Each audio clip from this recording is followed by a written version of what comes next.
Evening, people. How are we all? Very good, thank you. How are we doing? Good. So, eventful evening. It certainly is for me and Krafty, mate, isn't it? Yeah, mate, I can't wait. It's like Christmas for me anyway, isn't it? So we've got a shipment on the way. It's just good news is, mate, it's just cleared at Heathrow. He's just waiting to get the fish and load them. So you might not make it to the end. Who knows? Be close. He's coming straight here anyway, Rick. So. Oh, is it? Oh, there we go. It's literally 5 minutes from where the pickup was. So he said, I slung him 20 quid in his pocket and said, bring him here and a couple of extra boxes off the back to say that they didn't give you them. Quality. I hope everyone tuning in is well. Can't really say too much. I think it's always wise in this koi keeping world to discuss the weather. It's been absolutely shite this past week. I think spring's failing us massively at the minute, but fingers crossed it's all going to hot up soon and you can be making the most of your ponds and join them to the max. How's things at your end, Lee? Yeah, really good. The weather's not been too bad down here, to be honest. Like, we've had some the temperature's been a little bit on the low side, but it's been quite pleasant, to be honest. I've been out pottering around in the garden and doing stuff, buying Acer plants. Nice. Why not? And how about you, Joe? Yeah, good, to be fair, yeah. It's been a bit of a manic day, but yeah, all good stuff. So excited for stuff coming up. Plenty going on, mate. Hang on. What about you, mate? Because it's not all just about us. What about you? How's you been getting on? I've been mighty tired today, so I'm taking the five-a-side on Tuesday night a bit too seriously and going absolutely all in, as you can imagine. And on a Wednesday, I'm about as much use as a chocolate fire guard, to be fair. Is it not Arsenal Man City tonight as well? It is indeed. That's obviously Mr. Wall. I know he's driving home. He's been mega busy these past few days finding fish and getting ready for packing and whatnot. But I know he's going to be an anxious mess tonight. Bless him. So just a couple of bits, folks. Thank you to everyone for your recent orders on mugs. They are amazing. Joe's one-of-a-kind mug as well, actually. Look, there's a vote. I vowed never to put that one into production because I think it's hideous, and Joe's stole it from the Koi Talk office. I kind of love it, to be honest. I really like that. It's good, mate. That blue and orange really hits it off. It's good. Yeah. Well, I'll sell it for about £5,000. It'll come with a Mickey signature. Look, Koi Tal. I like the minimal aesthetic, so it weren't quite working for me that one. But no, I appreciate it, everybody. The issue 1, if you're missing it out of your collection, is now available to buy on the website. So the orders from them, I think we've sold over half of what we ordered already. So and the other couple of issues will come in soon. Hey, look at that! All right, let's have a look at her again. My sister's there. She's not too shabby looking for a painter decorator, to be honest. Brilliant. So, guys, tonight's topic, I've kept it under wraps because I thought I'm gonna just dump it on you and see where we go with this one. So, I've been in a little bit of I was sort of in the fish house this morning, trying to find a fish for Chris, and I ended up sorting this pond of sockeye fish out at the same time. And just kind of looking around, spending a bit of time just studying the fish, what's happening, how they're growing, everything going off in there, and just taking in the simplicity of it all, really. And that just got me thinking about, we've been farming out a lot of videos on the Koi Wholesale channel recently, taking snippets from the long Q&A sessions and breaking them down for people to access those particular pieces a bit easier. And it's led to a lot of questions. And as I see it more and more, some of the questions, don't get me wrong, curiosity, always ask, but I'm just seeing the level of, it's just complication, where to place bottom drains, how many bottom drains, should the returns be, above water, below water, should I have 2, should I have 4, should I have a skimmer, which wall should the skimmer be on? when I'm hearing all this, don't get me wrong, I know there's curiosity, especially if you're new to it. But when I look round at what I've got going on around me, I just think, shit, where is all this heading? I'm not going to lie, Mr. Hadfield, as well. You are partly responsible for a little bit of this video. What have I done? With these complicated devices, these pH meters and... Oh, yeah, sorry about that. It's not needed. It is not needed. It's just I fancied having a go at one. So this might just be me getting. Obviously, I'm a long time into this now, and you know, as the way I do things it is second nature. I do understand that in this part of it.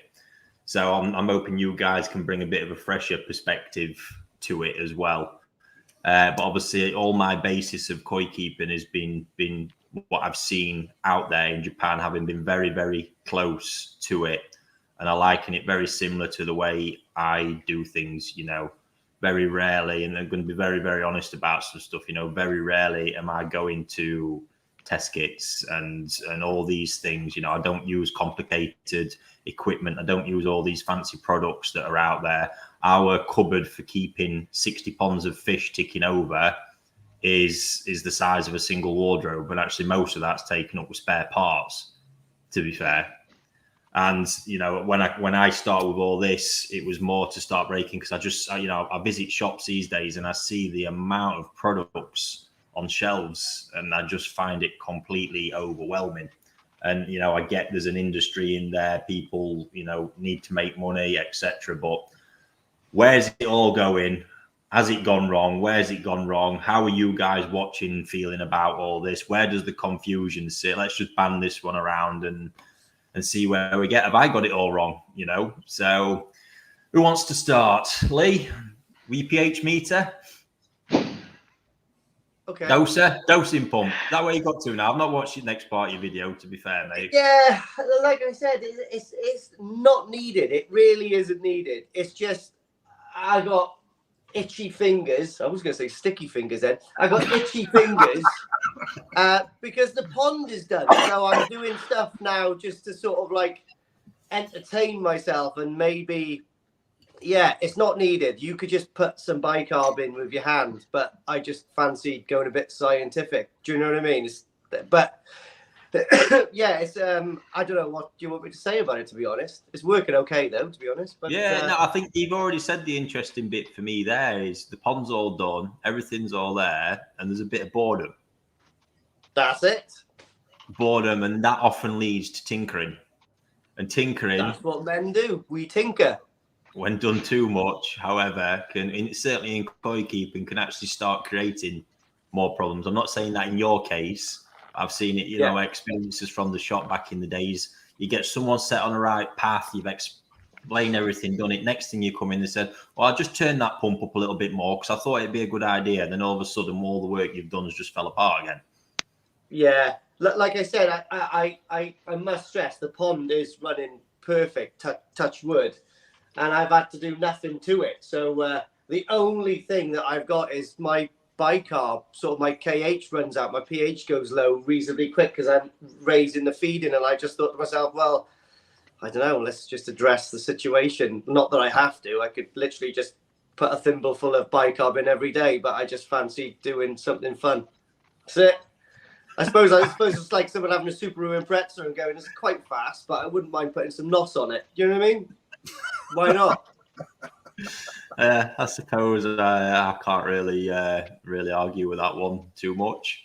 Krafty, where are you at with this, mate? Okay, so I think what your mantra is with regards to keeping koi ponds is keep it simple, as simple as you possibly can. That's the way that you like to do it. However, we've got people at different stages, not in koi keeping, but in the hobby. You've got people like Lee that's got all the gadgets, looks to integrate air curtains into his pond build, you know, with windows, people without windows, etc. And I think that if everybody kept it as literally bottom drain to a filter pump back in, it'd I think it'd be quite boring because you can't put your own personal touch on what you want to achieve on it, and if you are quite gadgetly minded and it's out there to buy, like what Lee says, you put NOS on a car because you like your engines. People like to put a little bit extra into their pond builds. They may not have the best koi in the world, most of us haven't, right? But if they can spend 500 quid on a dosing machine because it means that technology does it all for them and that gets them off, why not do it? I think it's good. Personally, I'm with you. Keep it as simple as you possibly can. I think it takes a lot of the stress out, and by adding more and more gadgets only adds more and more stress to the hobby. Yeah. Working in the shop, I'm totally with you. It's so overwhelming, the amount of stuff that's on the shelves at different price ranges. It just blows my mind at why you need like 25 different pump combinations. They all do the same bloody thing. Then you've got pumps with filters, pumps without filters, pumps with UVs and filters. And 9 times out of 10, customers they new to the hobby, they haven't got a clue, and they get even more confused when they come into the shop. And then that ends up taking a lot of my time up trying to break down what they need, and then use a keep it simple, stupid mantra in order to get them off the hook, sort of thing. Because they'll pile loads of stuff in the basket, which is good for them, good for business, but ultimately it's not good for the hobby, and they'll only get themselves tied up in knots and throw it all in eventually, and that's not good for business in the long run. So a few notes as going along because I forget otherwise. What about you, Joe? I think you're the freshest one into it out of all of us. Yeah, I think for me the main thing is that it's that fear of missing out. I mean, I have one other hobby in my life, and it's I do quite a lot of like online gaming. I'm a bit of a nerd, and I built my own PC. And you can, for example, like you cool your PC. Some components need cooling down, and you can do it with a really simple fan that just spins and blows cold air on certain parts of your computer, right? Or you can do water cooling and has water in it, and it's got pumps and all these different like gadgets. And I'm like, oh yeah, I'm just gonna do it because it's really cool. Yeah, you can spend more money, but there are simpler ways to like cool a PC or filter a koi pond. But for me, when I was like getting into it, I kind of added all that I could and all that I could afford, because I thought the more I add, the more benefits I'm going to have. And if I don't have a skimmer, I'm going to one day regret that, and it's going to be £1,000. I'm going to have to drain the pond and then put a skimmer line in. So it's that kind of fear of having to go back and redo it. And a lot of people just say, well, do it once, do it right. To an extent, yes, that's right. But I also think you can get too carried away with it. And that's what I'd say. Fear of missing out is the big one for me. Fair play. I like it. It is interesting to go. I just seen a comment there, actually. Let me just try and dig it up. There's one there from Paul. Yeah, but you're in the Japanese build ponds, indoor ponds designed to grow or keep fish for a short time. Your average koi keeper builds an outdoor pond to keep fish for long term.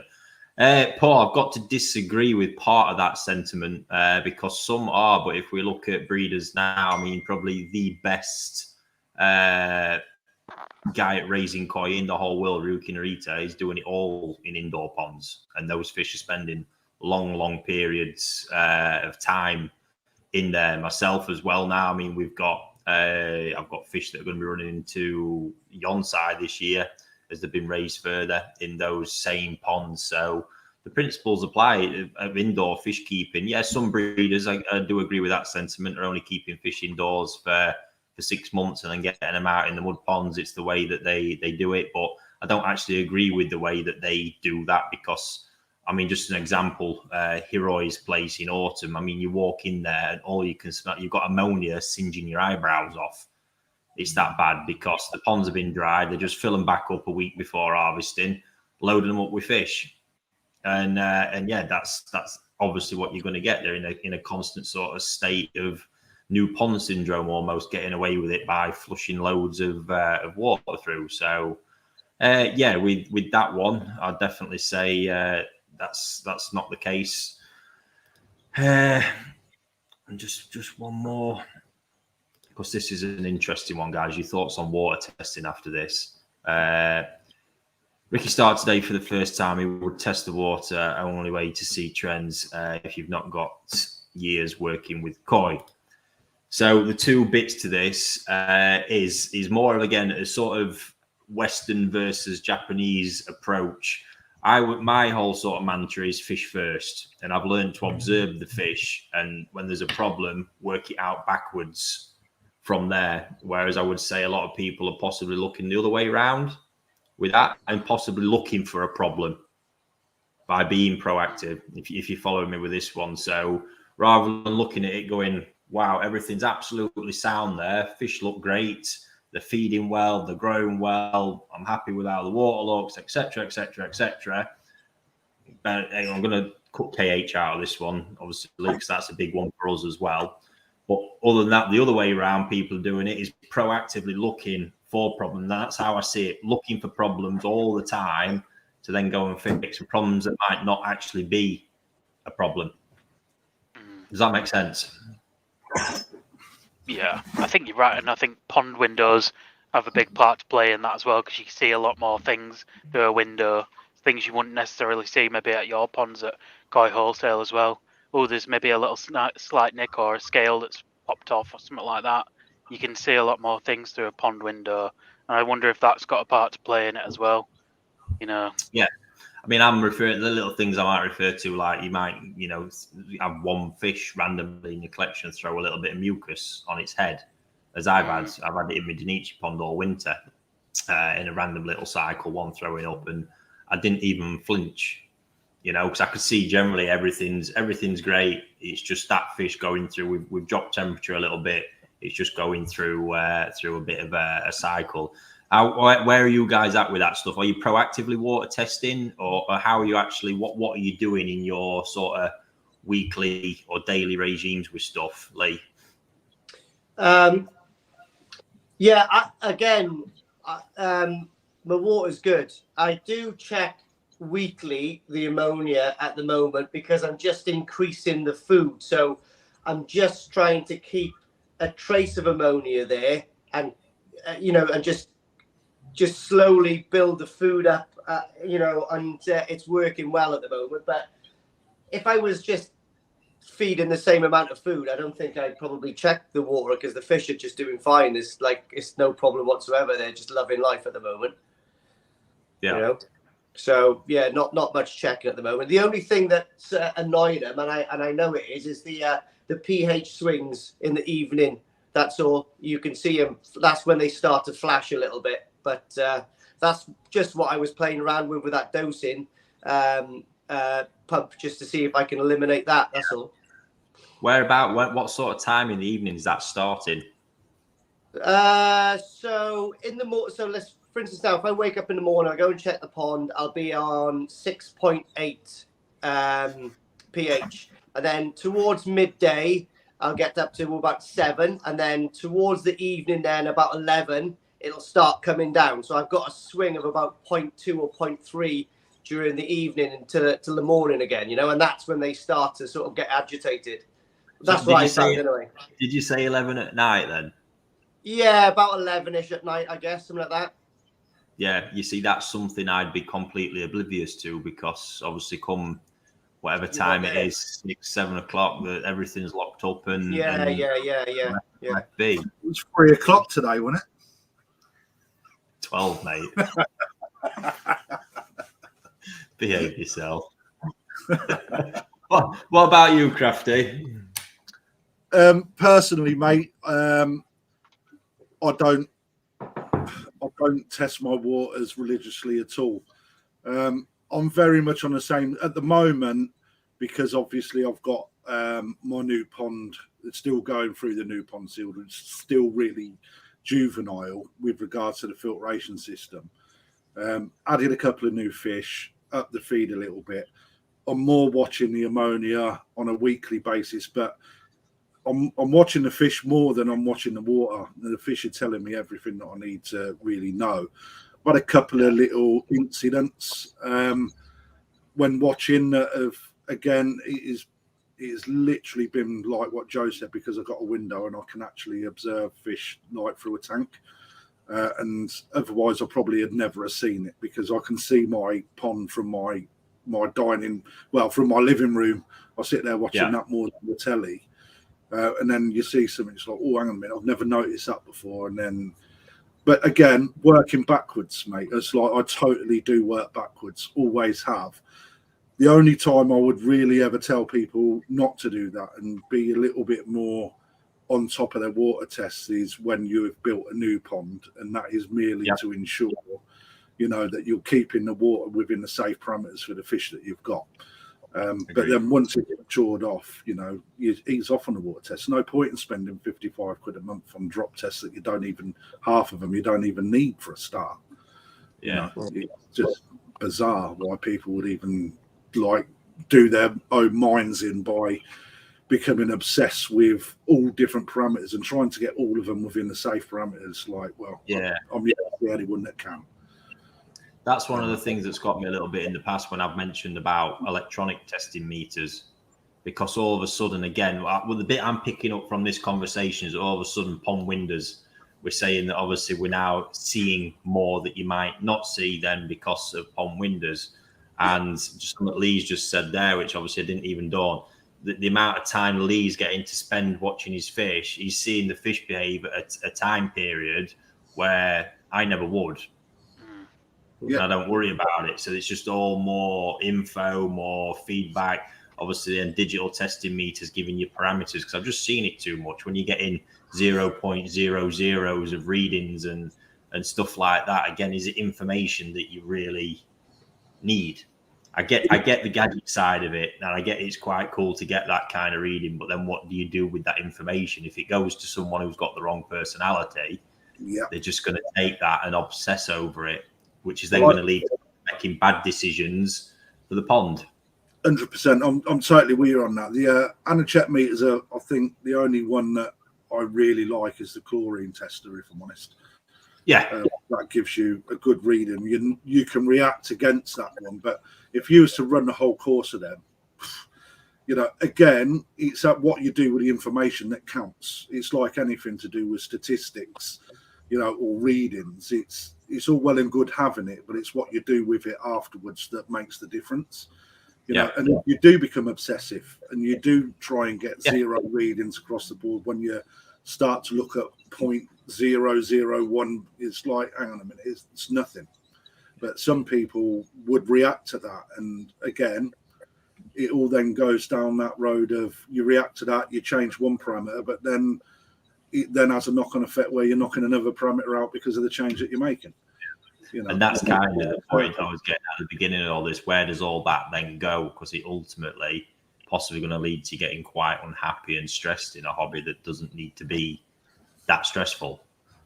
I think the new hobbyists, when they start to learn that you need to do water testing, I think that's exactly where I found myself when I thought, right, water tests. Oh my God, I've got all these water tests that I need to do. And actually, you don't need to do them all. And then you drive yourself insane. And only again through talking to other people, research and experience, do you actually realise that you don't need to do a GH test necessarily. You don't need. It's just a test you don't need. Yet for some reason, all koi water testing kits have got all sorts of water tests that you don't really need. It's Absolutely. like, I don't understand why they don't just focus in on the ones that really do count myself. Again, it's a money getting game. Where you at with this, Joe?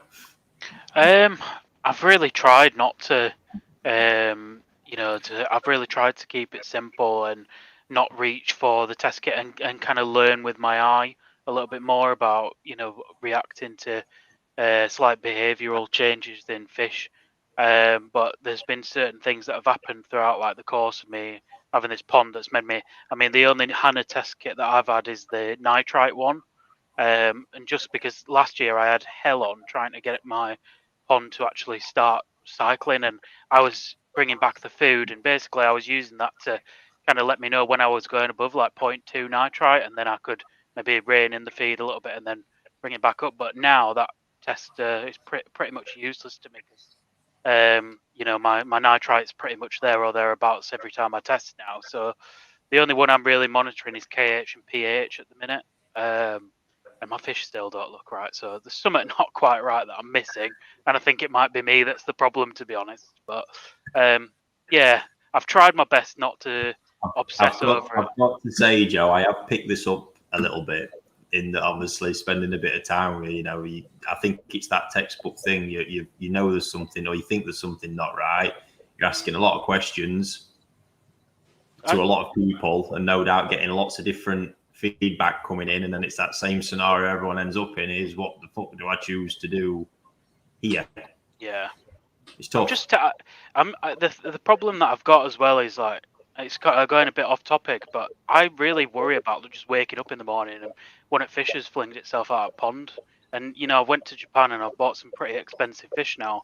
It's not like losing a 20 quid fish anymore. I've got to be across it, and so if I wake up and one of my fish is covered in mucus and it's laid on bottom with its pecs clamped, and I can't find anything wrong with any of my parameters, and I've scraped it and I can't find anything, it probably really does give me anxiety about it. And I'm laying in bed with window open when it's warm, and I'm just waiting to hear a splash. I'm like, oh God, it's coming, So yeah, it's I'm trying my best not to obsess over it and just say it's just one fish, it's just soaking. I find it really difficult. Yeah. What you want to do, Joe, rather than doing that, mate, is get a video camera on your pond, and then you can tune into it any time. Another gadget that I've bought just so I can look at my pond at any time I want, just to make sure everything looks good. See even more stuff. So, another topic, Lee. It's just reminded me, actually, obviously, how's that yellow monkey doing? Because, obviously, you probably saw last night, they're mighty popular. And, it just reminded me how much you robbed me on that one. Yeah, it was good. I think, I did buy a 30 cm or 29 cm Ginnerin Danichi Chag with a certificate. And Kev's been bringing it on for me because I haven't had time to get to Sidcup. And it got posted to me. And now it's 43 cm, and it is an absolutely stunning yellow monkey. Yeah, it was. I couldn't believe it when I opened the box. I was like, what was this? I'm not afraid to say I read that one wrong. I really, really fucked up with that fish. Yeah, but it really is a nice fish. It's proper. It's the character of the pond. It is flat out on the feed, and I think it's going to get big. And I think I definitely beat you on that one. Is it the only single coloured koi you've got in there, Lee, as well? The only one I've got. I would consider a Danichi Ginnerin Benigoi to go in there with it. It's funny you say that. Mate, if you want one. No, mate. I don't need. Mate, listen. I've got about 8 fish that Ryan's going to send up to me soon. I can't. I've got no room. You've got 5,000 gallons. You could have at least, how many would you say? Oh, look, that's nice, isn't it? Very convenient. Nice. Coming up next week. Mate, 5,000 gallon. Rick could grow 65,000 tozai in that, mate. Not a problem. Yeah, no, I know. But like I said, the pond's working really well now. It's a nice balance, if I put a few more fish in there, I get a bit of anxiety because there's too much going on. But at the moment, there's a lovely equilibrium in there, and they're all getting on. There's not a mark on any of them. Since I've had that new water feeder, all the fins have knitted back together. It's all good. I don't need any more. Happy days, mate. Happy days. So and part of this whole conundrum, to be honest, I'm in the midst at the minute. I'm still not decided on how I'm going to set up these new fish houses. I'm going to start building because I'm to-ing and fro-ing, looking at all that, and even there's a mentality of me getting sucked in here with a sort of drum culture, because this is all just coming back to, obviously, I feel for anybody kind of new or into it, or relatively inexperienced with everything that's out there, because it's so easy to get sucked in by all the hype as well. So obviously I'm looking at this, and now this is going to be two greenhouses, 8 ponds in each. Lee's bombed off. Oh, and eight ponds in each. They're going to be around about 1,000 gallons per pond, and I'm going to be looking to raise fish in them quite actively as well. So filtration's got to be loaded up, and we start looking. Obviously, like with drums, it's easy. Drums do provide, in this instance, with them being raising ponds, a lot of advantages in that constant removal of waste from the water body. Obviously, I sit and do the maths, and you even take the shittiest, most basic drum and times it by 16, and that's not a number anybody wants to face up to. So then it's like, what are the alternatives? And I have to remind myself to go back to, what is the basic concepts? And then in Japan, obviously, we're talking, and it's that constant removal of waste from the water body to keep the water in the best condition. Well, what's their method?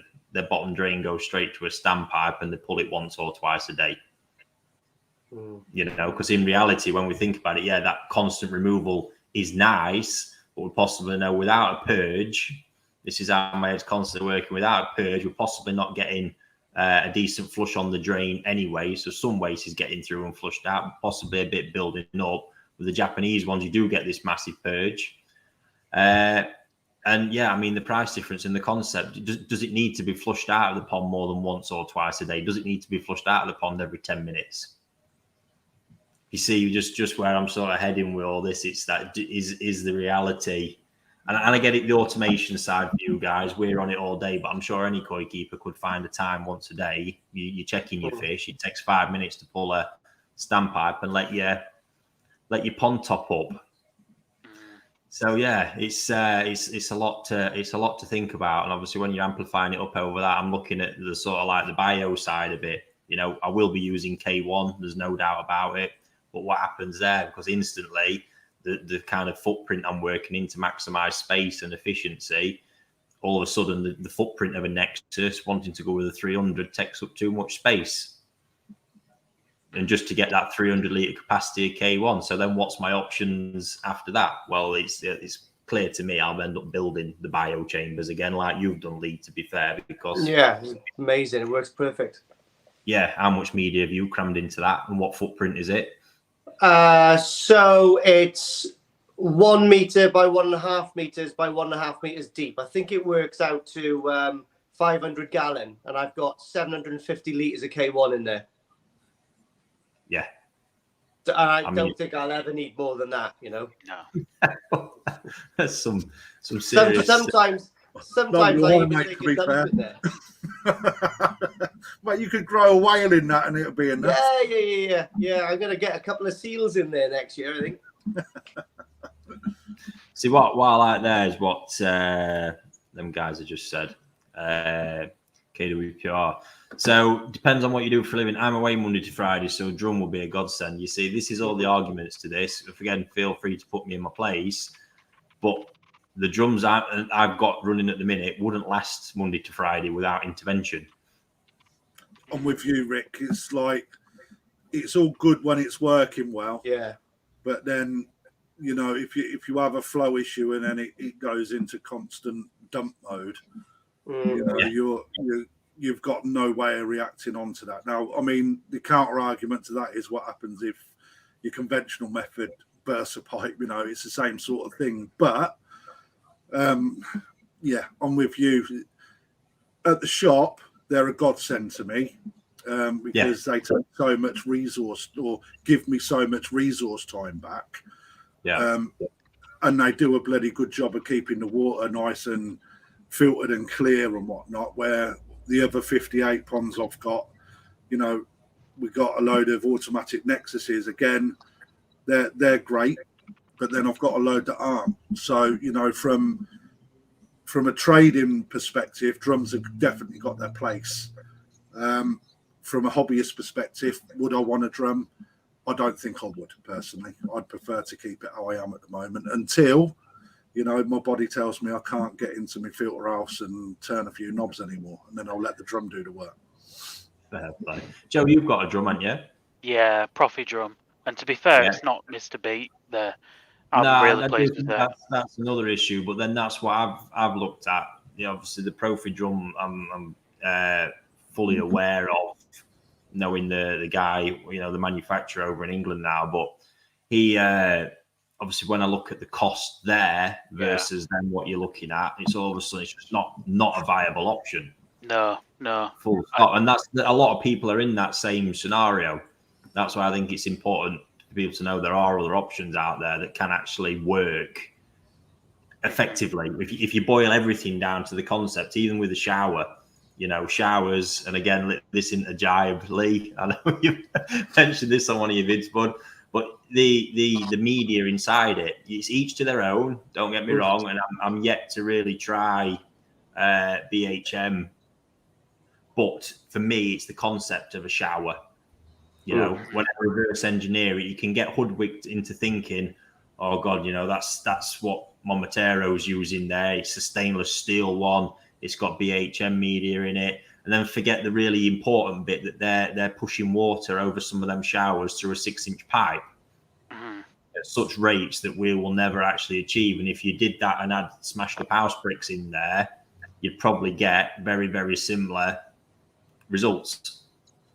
So plenty of ways of skinning. What was your thoughts on going with the back of your house, Lee? Or wanting to change? Like I said, the showers I've got, we're talking about the stainless steel ones or the plastic ones, I've got the showers. They were all second hand, so I got those for probably cheaper than brand new plastic ones anyway. And then the media, I think I had 60 kg of media in there from my old pond, and people were sending me videos. Well, they were asking me, says, how's your BHM? Because look at mine. They were sending me videos of their media, and they'd had it for like 6 months or 9 months, and they were just squeezing it. It was just falling apart.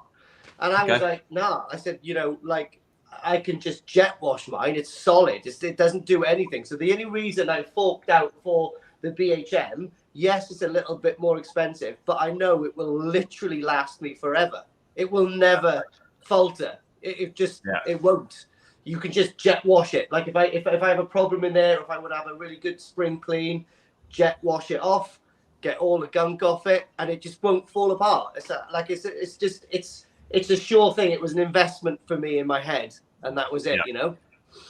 Yeah, I get it. You got a shower on yours yet, Joe? Yeah. I've got a mix of things in there. I've got a bit of jack mat in there as well.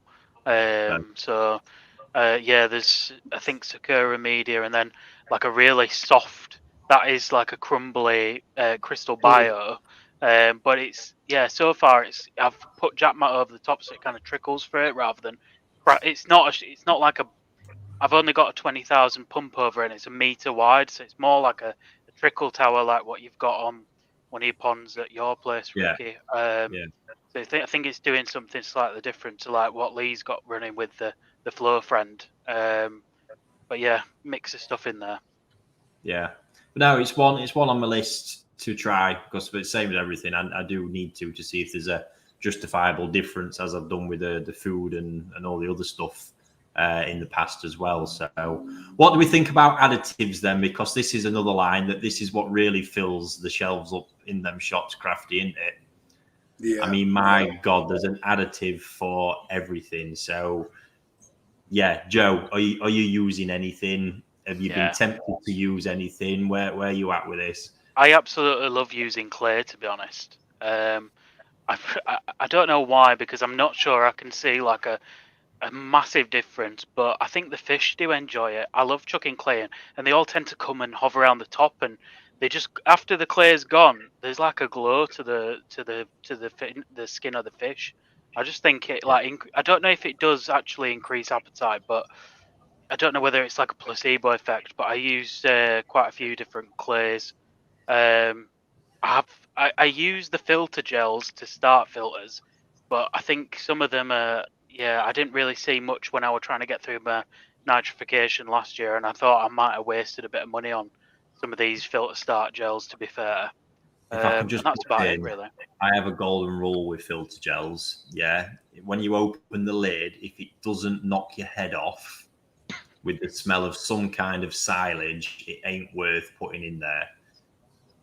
And I think you've had the old PSB, Lee, haven't you? That one certainly ticks a few boxes. It's lovely. I've heard a story, right? This is a Koi Wholesale. Somebody peeing in his pond instead of filter gel. Have you heard this before?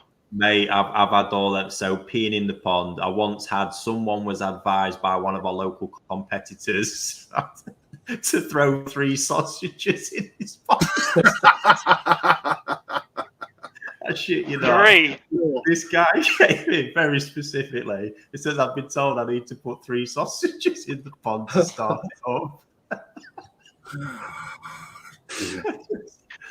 Just remarkable. This stuff is out there. So yeah, there's been plenty of others as well, but that one I'll never forget. It's actually just reminded me. I love them all stuff. I'll never forget the one where our outdoor sort of the pond area was quite close to the indoor bit. So from the counter, you could hear people talking often.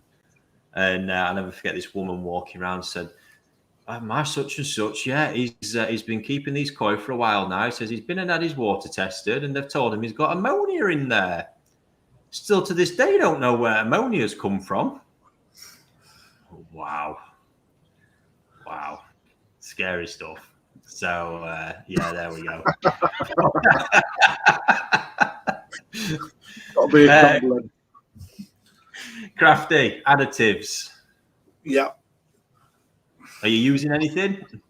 Me personally, yeah. Without a second thought, I use Mediclay. I've done for years, and unlike Joe, I think it does a great deal to your water.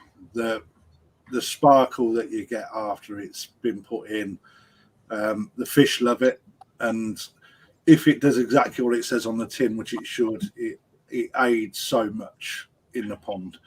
I think that when water starts to get tired, I think it's a big must. Yep. With regards to kickstarting your filter, I'm with you on the PSB. I've used PSB and the EA filter gel. Both of them, I think, are very good. If I'm honest. Yeah. The little pond balls, I'm not a particularly big fan of. I'd prefer a kickstart treatment where you can actually see what's happening, and that's what I'd always advise anybody. However, I think if you've got like a pressure filter or whatever, and you're doing your cleans, I don't think there's anything wrong with adding their filter balls to sponges because of the way that people clean their sponges out. I think it's just a good way of getting even more bacteria back in after cleaning. So yeah. What about you, Lee?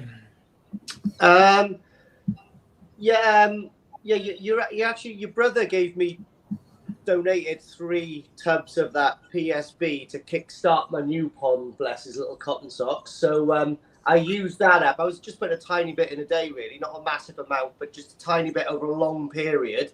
And I like that PSB stuff because, like you said, it does stink, and I can understand that would work because it's very fresh as well, isn't it? It's only seasonal. You can't get it at certain times of year.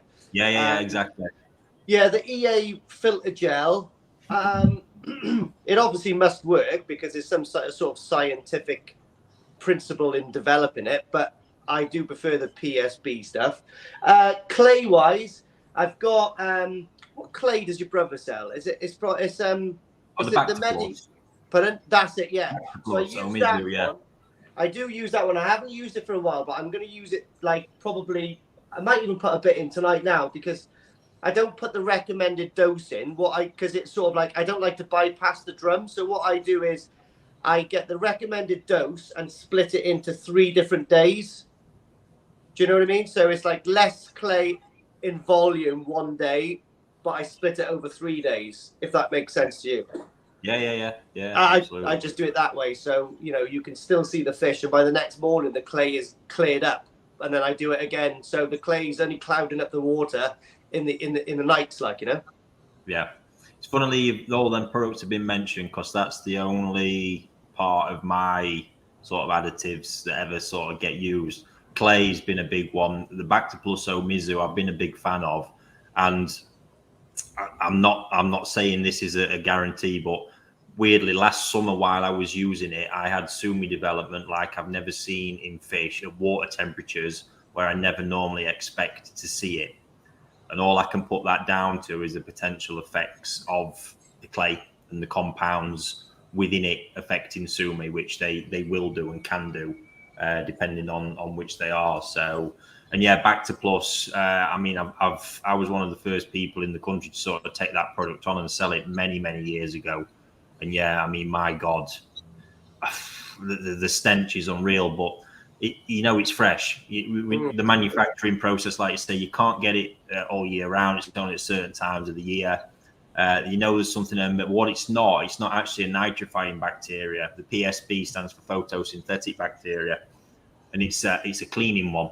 So it's very good to use on a regular basis. And people who used it, this is one thing we found because we'd used it before we started selling it, and just saw this vast difference. And it's really effective at cleaning the water up in general, which will obviously take some pressure away from the filters. It's very good at reducing ammonia quite quickly as well. But yeah, it just tends to put a sparkle on the water, and really obviously because of cleaning up the organics, encourage the feeding behavior as well. And everybody who bought it always came back for them bottles throughout the main season because they saw the effect it was having. And yeah, EA filter gel, again, Back to Plus actually made the original version of that I used years back. And I think it's all to do. I looked at these products because you used to get the bottles of nitrifying bacteria, and you open them up and they literally just look like water. There's no smell to them. They're clear liquids. And it's I don't know, from a small one back then, kind of 7 going up to 20, it was, sometimes up to 50 quid a bottle. And you just think, how could that possibly really be doing anything? And the longer it's sat on a shelf, bacteria is not just lasting forever. And yeah, this gel came along, and all of a sudden, obviously, it's something to do with the gel helping to preserve the bacteria while it's actually stored in the bottle. And it was just a great, effective product. So yeah, 3 good ones out there. And to be honest, a lot of the others, again, feel free to comment, guys, if there's something we've missed. But I think a lot of the others out there are just literally a waste other than the chemicals we need to keep our fish going. Really. So, what do you think about phoque? Because that comes from Japan, and apparently it's... the Japanese, just with everything, right? We've even had this debate this week. Japanese equipment, it's no doubt comes down to a mentality thing with them. Lee's got one of them Japanese nets, and that's going to outlast him. That thing is, I can absolutely promise you. Probably bigger than him as well, to be fair. Did you not see him in the pond? When I'm gone. What was that, buddy? I said I'll hand it down to Joe when I'm gone. Happy days. So yeah, they're just, there's no expense spared in Japanese equipment and products that they make, and I think they've got this amazing testing ground to hit up as well. And like Refresh Clay, that was the one. I don't think there's not anybody importing it anymore. But Refresh was just phenomenal. What that seemed to do to a pond, it just turbocharged everything. It was crazy. And obviously we look at foods in Saki Akari, the bowls, everything. It's all built to last. And we've actually had this week at Koi Wholesale about nets. So all of a sudden all my Japanese holding nets have got that old, they've been falling apart. So we bought a European make of holding net, and now all of a sudden we're getting fish we nose rub, which isn't something we've not had for years. And yeah, sure enough, when you feel the difference in the two materials, it's a no-brainer when you see it. It's just that kind of European mentality of yeah, we can do it and make it cheaper and cutting a load of corners. So there we go. That's anybody else got any of you guys got anything to sort of add to the rest of that conversation before I look at a few questions? No, not from me. No. Fair play. Just tell us a bit more about this bit of equipment you've got then, Lee. I'm sure people will be curious on the gadget side of things. Yeah, it's like I said, I'm still trying to get my head around it. It's not designed for ponds. It's designed for like large aquariums and stuff like that, and hydroponics, like like plants and stuff. But It's just a dose. It's got a probe which constantly monitors the pH. And bearing in mind, to keep my pond pH at about 7, I literally need to put a thimbleful in a day. It's not a lot at all. So my theory was, even though I've got 5,000 gallons in there, there's such a tiny amount of bicarb going in that once it's at set 7.0, it should keep it there. It worked really well for the first few days. It dipped a little bit. So I've regulated the amount of dosing that goes in. It's just a fine balance I'm trying to work out at the moment, but I'm sure when I get to grips with it will do a good job. But don't no one go and buy one quite yet. Let me just work out making sure it does go well, because I know everyone went out and bought the microscope, but that's a good thing. That's a good thing. The microscope is shit hot, to be honest. But this dosing machine, it needs a little bit of time to prove itself. So don't go out and buy one yet. Leave me make the mistake. And if it doesn't work on this, I'll put it on my Tozai pond. So it should work all right on that one. Class. Right, you guys can help out with this one. So first one, what about a KW mug? Yeah, why not? We have some done before, but maybe again in future. I'm quite sort of hung up on all me koi talk stuff at the minute, to be fair. But then the next question, answer please, guys. Why do koi keepers collect mugs? Because we are mugs. It was something that kicked off by A and C koi, and it ended up being what everyone jumped on the bandwagon with. And personally, it's like a mug's a mug, isn't it? Yeah, you know what I mean. When you're watching your koi, you're gonna want a cup of tea, isn't it? So it's cool. Goes hand in hand. Cool. Yeah. But yeah, mugs. Yeah. Joe, I'm going to let you give some feedback on this one again. How the Secret Sankey get on? Can't wait till Newark to pick my Sankey up. How are they getting on, Joe? They're just. To be fair, the pond that they're in, that's not on a drum system, is it? And they are absolutely flying. The results you've got with them, I think people are going to be surprised. I think we need to do a video on what setup they've been raised in as well afterwards, because people will pick them up and think, wow, these must have had a huge backy shower and they must have had a drum filter on these to get the growth rates you've achieved. But I think people will be really shocked about how you've done it as well. So yeah, it's a good point, mate. Because that pond is, I do love them ponds. So it's 1,200 gallons. It's a single 4-inch bottom drain to a brush chamber, and then that passes through to a homemade fluid bed with 300 litres of K1. That just pumps back through the UV, all the aerations into the fluid bed, and then the spray bar return. That spray bar return, Rick, is you need to get that out so people can see it. Because when I was at the farm a couple of weeks back, I went in and had a sneaky peek, and I must admit I was super impressed with that. I thought that was the nuts. Yeah, and that the maintenance on them's done. I've got Matty actually Fish House doing that twice a week at the minute. So that's brush chamber clean, bottom drain purge until it runs clear, and then topping back. Mullet Matty. Mullet Matty no longer has a mullet.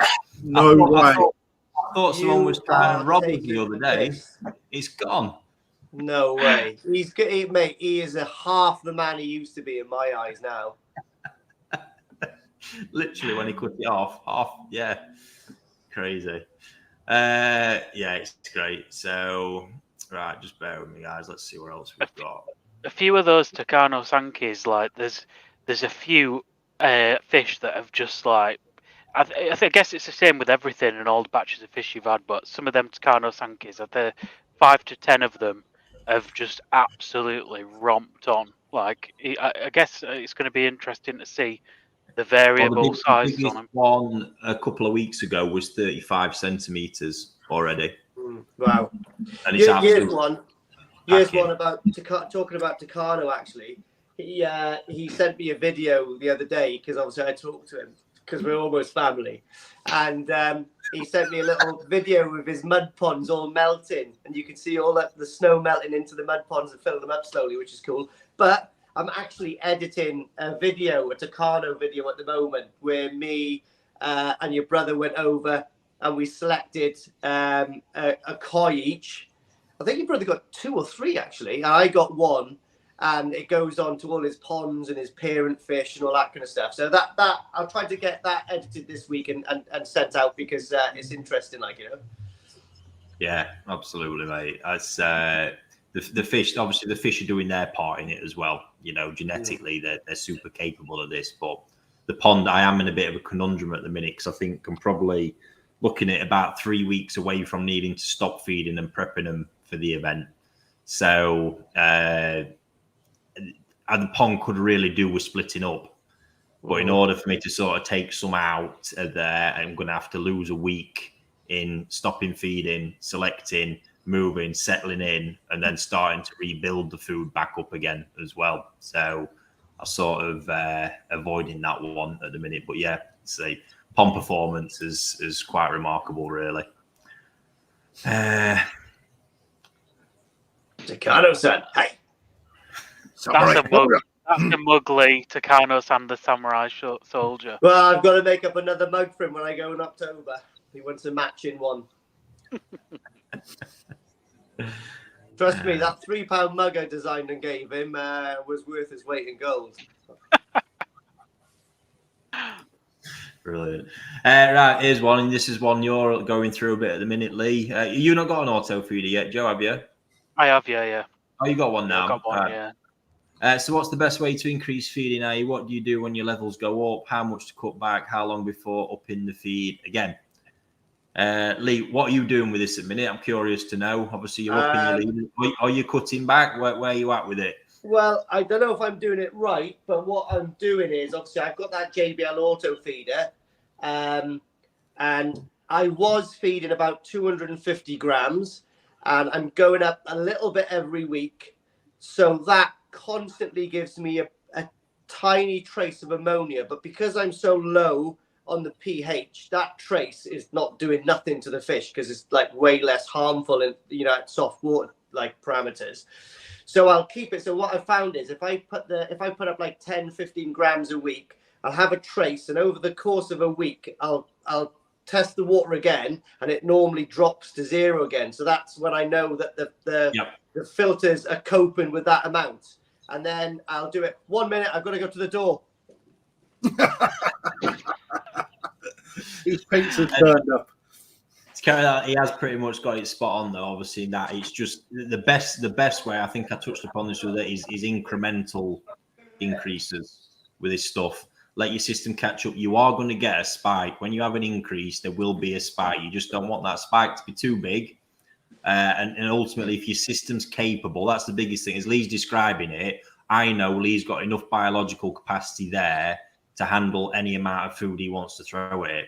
So all he's got to do is make sure that the spike isn't too big to cause a lot of stress. And given it, you know, if the water's at the right temperature, the filter's going to build up fast enough and pull things back to normal levels. Where this comes in is obviously got to bear in mind, you know, if the further away you are from, say, the 20s in temperature, the slower the build-up process needs to be, because it's going to take more time for the filter to catch up with it. But it obviously is catching up pretty quickly.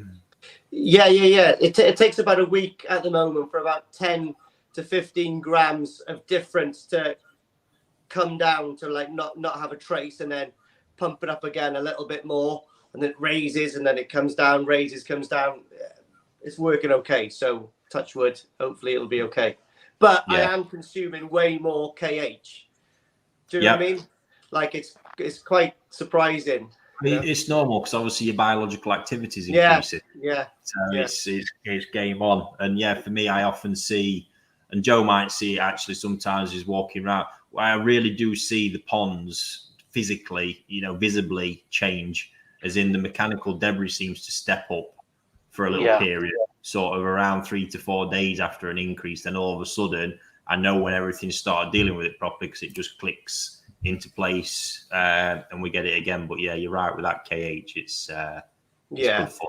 And I heard a comment on there, so someone saying that they just turn their auto top up, but I've got really soft water here, so my KH out the tap is only like 1.8. So I could have the tap on flat out, and it would barely keep it stable. I have to dose up, you know.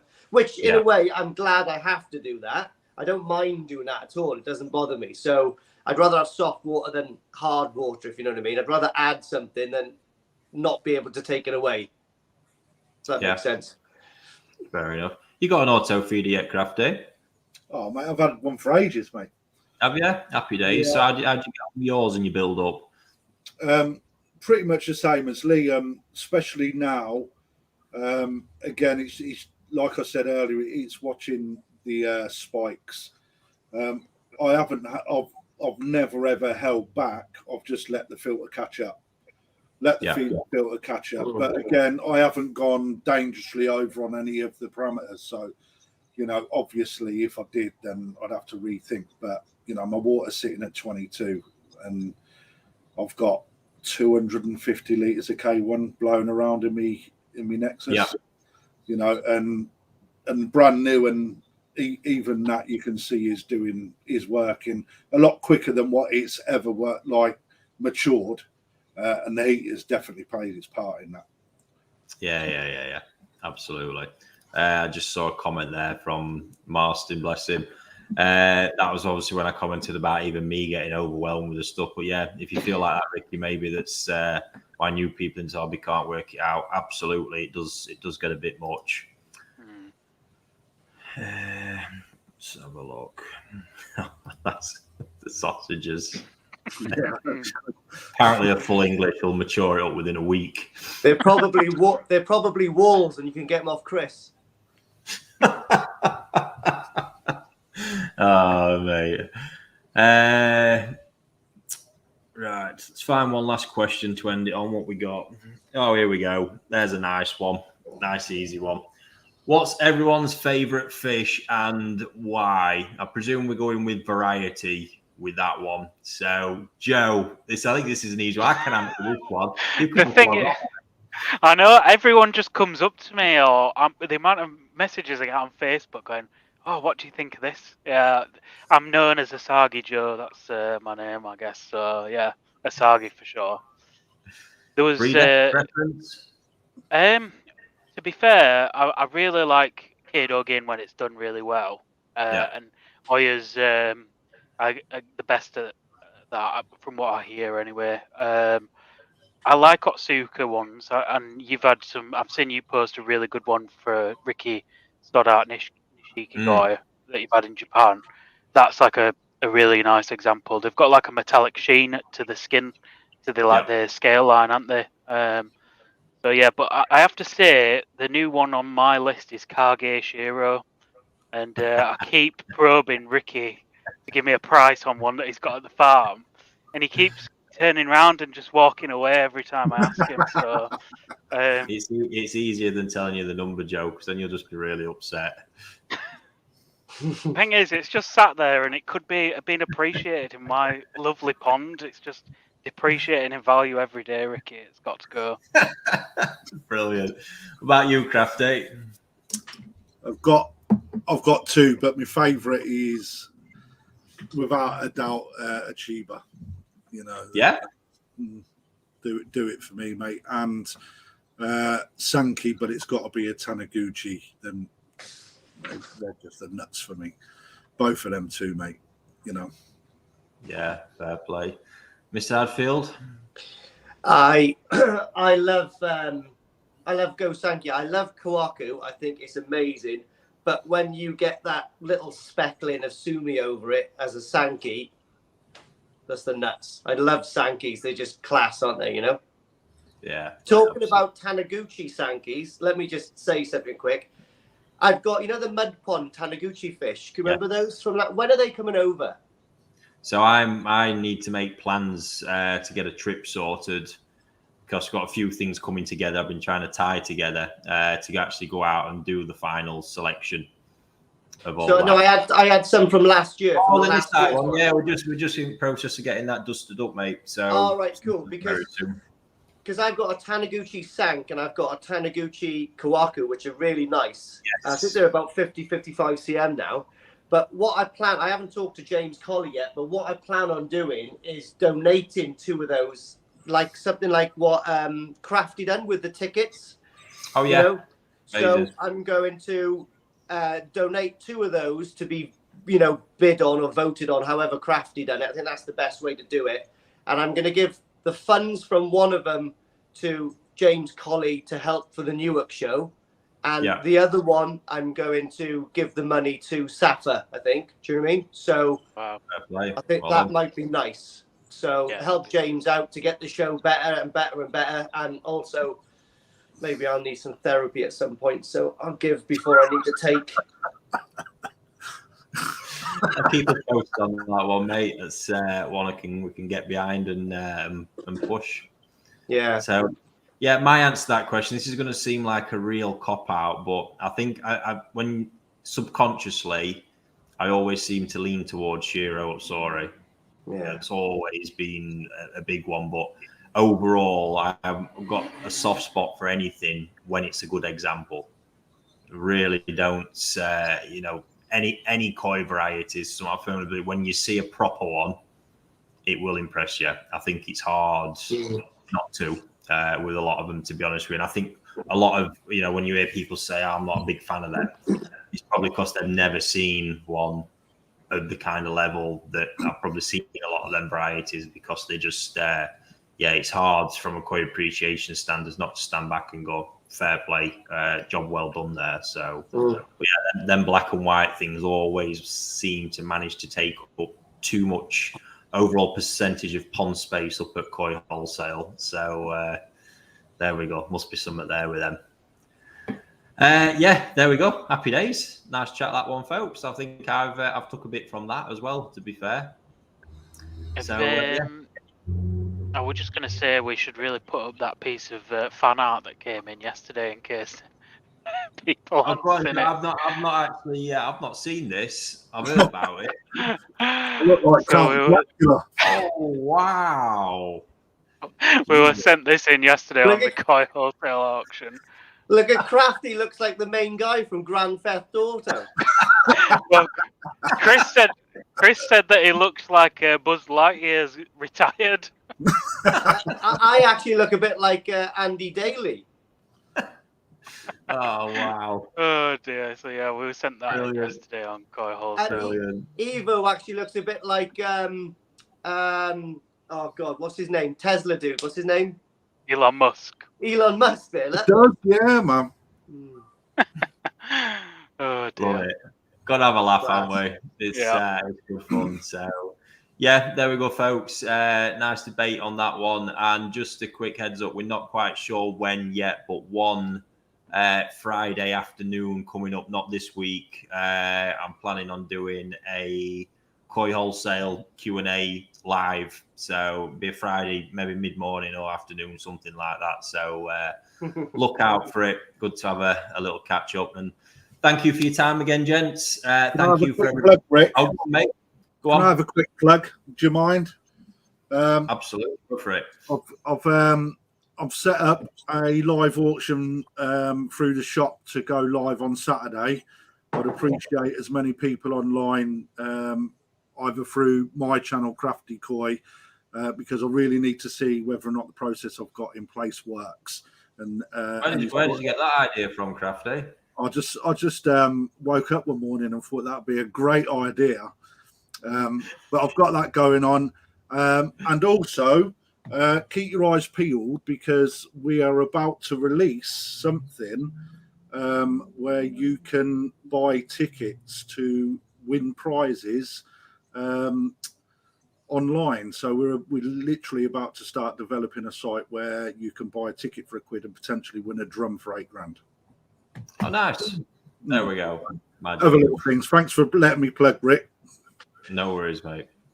Right, on that note, we are going to end it this time. So thanks everyone who tuned in, and we'll catch you all next week. Delivery here. See you soon. See you later. Bye-bye.